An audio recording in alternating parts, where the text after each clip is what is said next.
Yun po yung dalawang planeta nagdikit, nag-uusap.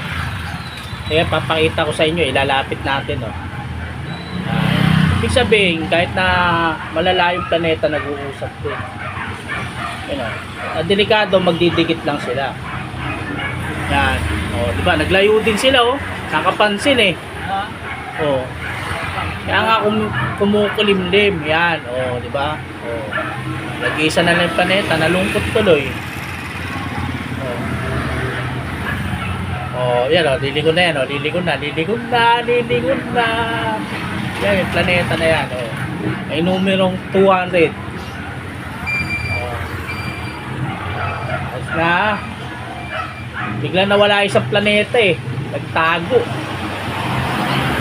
Manood kayo, Puyat TV 24/7. Ating vlog lang yan. Puyat TV 24/7. Ay George Villanueva. Magkakalimutan i-subscribe at share. Atakin lang ang kampana ni Aling Kuba